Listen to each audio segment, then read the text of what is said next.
Geliefdes, vertrou, dit gaan sommer baie goed met elkeen van julle. Prys die Here vir sy goedertierendheid. Halleluja. En vir die oorwinning wat daar is vir ons in Christus Jesus. Halleluja. Wat is dit anders as om te sê dat die kruis van ons Here Jesus Christus, die boodskap van die kruis, halleluja, is die krag van God. Prys sy lieflike naam, want dit is tog inderdaad dit wat ons in Christus Jesus plaas. Soos Romeine 6 vers 3 vir ons dit duidelik maak. Weet julle dan nie dat toe julle gedoop is, julle in Christus Jesus se dood gedoop is nie? Ons is dan saam met hom begrawe en het ons saam met hom as 'n nuwe mens opgestaan. So ja, dit gaan alles oor dit wat Jesus vir ons aan die kruis gedoen het. Daai wonderbaarlike werk van Christus Jesus. Halleluja, sy voltooide werk. En ons begin met 'n studie oor die sondige natuur, en ek ervaar dat die Heilige Gees dit ook op my hart lê, dat ons vir hierdie paar leersessies bietjie die sondige natuur sal bespreek, en ek vertrou dat die Here dit tot elke hart, hierdie waarheid van die kruis, hierdie waarheid van Christus Jesus in elke hart sal kom vasmaak. Mag die Heilige Gees dit soos 'n lig laat aangaan in elke hart en in elke binneste, vir die wat soekend is na die waarheid, vir die wat soekend is na oorwinning oor die vlees, die wêreld en die duiwel. Hulle sal smag na hierdie geregtigheid, want ons moet dienaars van geregtigheid wees, maar ons kan nie 'n dienaar van geregtigheid wees wanneer ons 'n dienaar van die sonde is nie. En hier is dit waar baie kinders van die Here hulle self in bevind, en ons sien dat Paulus vir ons hierdie belangrike onderwerp van die sondige natuur deur die inspirasie en die leiding en die salwing van die Heilige Gees kom gee het in Romeine 6, 7 en 8. So ja, ons gaan begin kyk na die sondige natuur, en ons gaan dan soos die Heilige Gees vir ons lei aangaan totdat ons klaar is met hierdie onderwerp, om dan dit so ook te kan bespreek.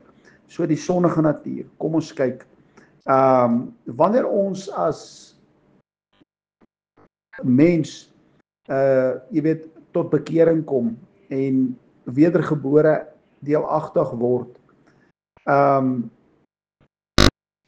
kom ons uit 'n lewe uit wat totaal en volledig geregeer was in alle opsigte deur die sondige natuur.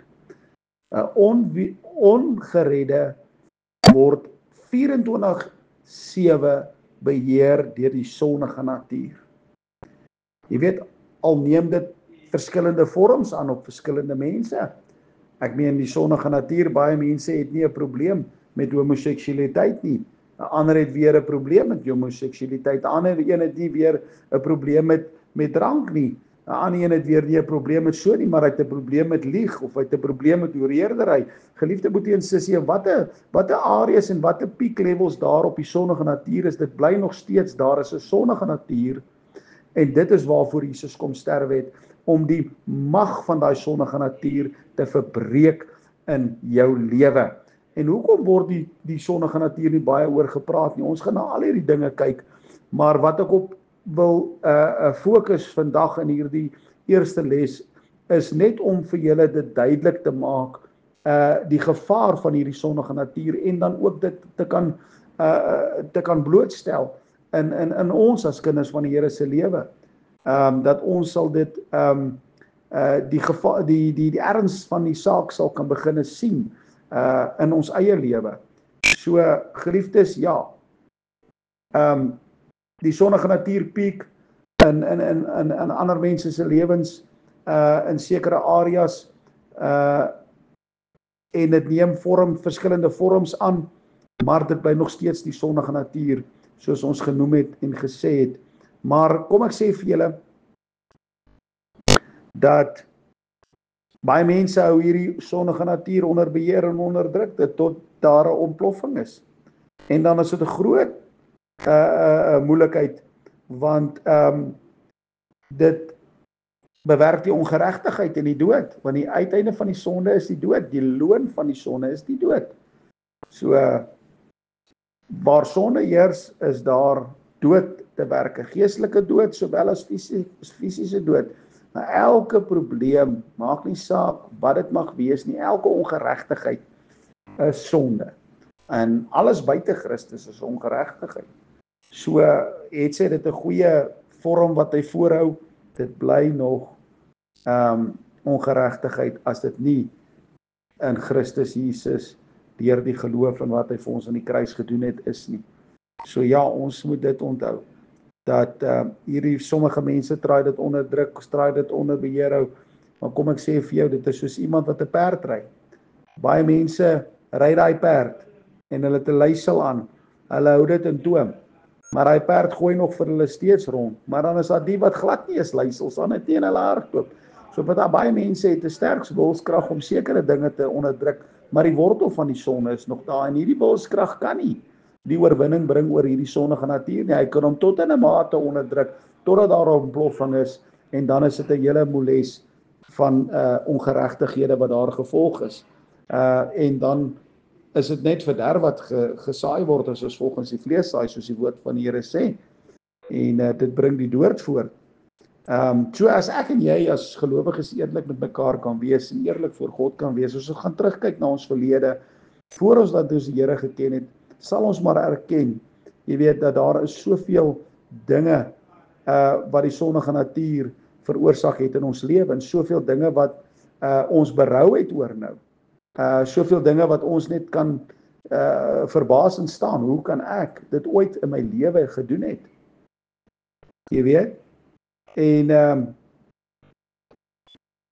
ons kyk en ons sien, dit is 'n werklikheid in ons lewe, hierdie sondige natuur. Maar toe jy tot die Here gekom het, is dit wat die skrif duidelik sê in Romeine 6 vers 6, omdat ons weet dat ons oue mens saam met hom gekruisig is, sodat die liggaam van die sonde tot niet gemaak kan word, om ons nie meer diensbaar aan die sondige natuur te stel nie. So okay, daar het kom nou geparafreer. Maar die Afrikaanse 53 vertaling sê, aangesien ons dit weet, dat ons oue mens saam gekruisig is, sodat die liggaam van die sondige natuur tot niet gemaak sou word, en ons nie meer die sondige natuur sou dien nie. So met ander woorde, toe jy gered is, het die ou jy, daai ou liggaam van sonde, die ou mens, soos hulle sal sê, gesterf. En dit is deur om saam met Christus gekruisig te word. Wat ons ook lees hierso in Romeine 6 vers 3 tot 5, wat sê, of weet julle nie, dat ons almal wat in Christus Jesus gedoop is, in sy dood gedoop is nie. Nou geliefdes, hy praat nie van die water hier nie, hy praat van die geestelike gebeurtenis, toe jy jou geloof geplaas het, en dit wat Jesus aan die kruis gedoen het, het daar 'n werking van God plaasgevind, wat jou gekruisig het saam met Christus, jou ou mens is begrawe, jou sonde en al die verlede is begrawe, en jy het saam met Jesus opgestaan as 'n nuwe mens. Jy sien, die Here het nie 'n rehabilitasieprogram vir jou begin nie, want daar was niks om te rehabiliteer nie. Die woord rehabilitasie bestaan glad nie in die Bybel nie, is onskriftuurlik, omdat dit geen geestelike beteken het nie. Maar met bitter spyt, geliefde boetie en sissies, die moderne kerk besig en praat graag daarvan. Ons sien, hulle praat van rehabilitasie, hulle praat van life coaches, hulle praat van programme wat jy deurgaan om jou te rehabiliteer en al hierdie dinge, maar die waarheid is dat dat hierdie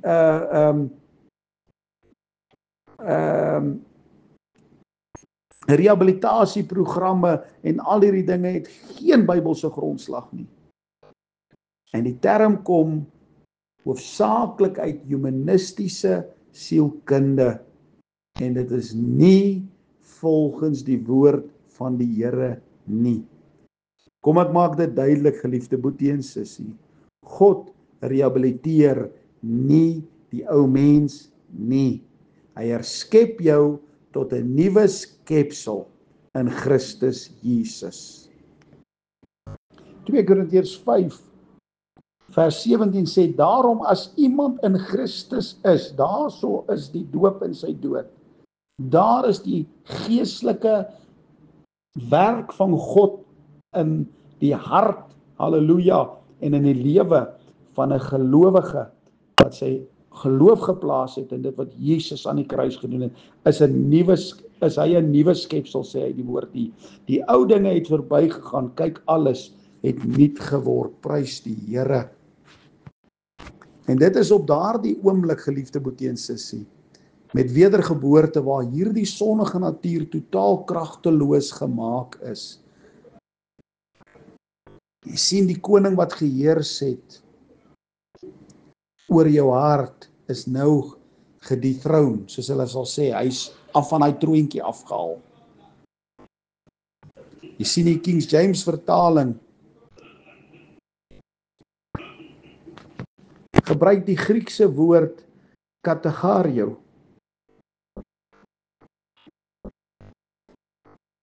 Ekskuus geliefdes, is katargio,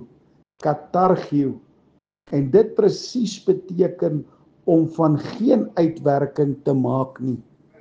So die sondige natuur is nie totaal uitgewis en weg van jou nie, maar dit is, jy's doodgemaak vir die sondige natuur, so dit het nie 'n uitwerking op jou lewe nie. En dit sien ons in Romeine 6 vers 11, waar Paulus dit duidelik maak wat 'n kind van die Here is. En hy sê, so moet julle ook reken dat julle wel dood is vir die sondige natuur, maar lewend is vir God in Christus Jesus ons Here. So moet ons onsself reken. So ons moet weet en ons moet besef dat dit is daar deur die kruis en deur my geloof in wat Jesus vir my aan die kruis gedoen het, waar hierdie sondige natuur sy krag verloor het in my lewe. En ek nie meer 'n dienaar van hierdie sondige natuur kan wees nie, hoef te wees nie, maar ek kan 'n dienaar van geregtigheid wees, geliefde boetie en sussie. Jy sien, geliefdes, as ons gaan kyk na die wilskrag, sien ons dat baie mense in die moderne kerk het 'n verkeerde idee, dat sodra iemand tot Christus kom, hy nie nou bloot ja en nee kan sê vir sekere dinge. Hy het nou die groot wilskrag om sekere dinge te kan sê nee en so ander dinge te kan sê ja. Verder glo hulle dat as iemand 'n sonde gedoen het, hy willens en wetens dit gedoen. En dan word hulle gereken dat hulle nog nooit gered was nie. Dis 'n valse leerstelling. Dit is wat mense dink in die moderne kerk. Jy weet, as iemand begin 'n sondag doen, het dit willens en wetens, en dan bloot sê hulle dat daai mense nie 'n regte verhouding met die Here het nie, of hulle was nog nooit gered nie. Ongelukkig is die mense wat hierdie oordeel uitspreek dikwels in 'n erger geestelike toestand as die een wat hulle veroordeel. En hoe gaan ons dit nou weet, geliefde boetie en sussie? Want as die kruis geïgnoreer of misverstaan word, sal sulke mense vir die geringste probleme en ernstige probleme ervaar in hulle geestelike lewe en in hulle geestelike wandel. En jy weet, hulle mag dit probeer wegsteek, en hulle mag dit probeer onderdruk, soos daai perd wat ons gesels het van, jy hou die leieseltjies maar bietjie styf vas. Maar kom ek sê vir jou, wanneer jy nie die kruis verstaan en gaande jou verlossing en vir jou heilig maak, en dit beteken vir jou alledaagse geloof objektief in die voltooide werk nie, dis die boodskap van die kruis, geliefde boetie en sussie. Anderste gaan jy dan 'n mislukte, misrabelde Christelike lewe leef. Jy gaan nie oorwinning hê in areas van jou lewe nie. Jy gaan nie werklik oorwinning hê nie, maar daar gaan 'n vorm van godsaligheid wees, want as die kruis verloon word en verwerp word, dan is dit waar jy die krag van God verwerp, wat vir jou oorwinning gee oor die vlees, die wêreld en die duiwel. So die oorwinning oor die sonde is nie 'n kwessie van net dat jy sê ja en jy sê nee vir sekere dinge nie. Die Here plaas nie skielik 'n superwilskrag in die gelowige toe hy tot bekering gekom het nie. Nee. Dit was nog nooit hoe oorwinning behaal word nie. Want Romeine 7 vers 18 maak dit duidelik toe Paulus hier skryf. Hy sê, want ek weet dat in my, dit wil sê in my vlees niks goeds woon nie. Want om te wil is by my aanwesig, maar om goed te doen, dit vind ek nie. So die wilskrag is nie daar nie. Dis nie genoeg om oorwinning te kry oor die sondige natuur nie, maar die kruis van ons Here Jesus Christus is wat afreken met hierdie sondige natuur en ons doodmaak vir die sondige natuur, wat dit doormand maak in ons lewe, sodat ons nie meer geoorheers word deur die begeerlikhede van hierdie sondige natuur, wat veroorsaak dat die vlees, begeerlikhede van die vlees na die liggaam oorgedra word en ons meegesleep word deur ons begeerlikhede nie. Dit is deur die kruis van ons Here Jesus Christus. Dit is hoekom vir hierdie rede dat ons die boodskap van die kruis verkondig aan gelowiges, aan kinders van die Here, want daar's nog steeds krag in sy kosbare bloed. Daar's nog steeds krag in die naam van Jesus. Halleluja. En dit is dat ons onsself sal doodreken tot hierdie sondige natuur en lewend vir God op die manier waarop God dit voor die grondlegging van die wêreld bepaal het, dat ons in Christus sou sterf, dat ons vrygemaak sal word van die mag van hierdie sondige natuur, totdat die verganklike met die onverganklike bekleed gaan word. Geliefde broeders en susters, is dit nog steeds vandag dat ons die goeie geveg van die geloof moet veg. Ons geloof moet anker in dit wat Jesus aan die kruis gedoen het. Dis waaruit die regverdige sal lewe, van geloof tot geloof. Ons moet daai geloof behou en dit is ons geloof wat geanker is in die voltooide werk van Christus Jesus, want dit is waar ons in Christus sterf, gekruisig is saam met hom en ons lewe nou saam met hom as 'n nuwe mens. Die Here seën vir julle. Ons gaan weer aan met die volgende les op 'n volgende keer. Be blessed.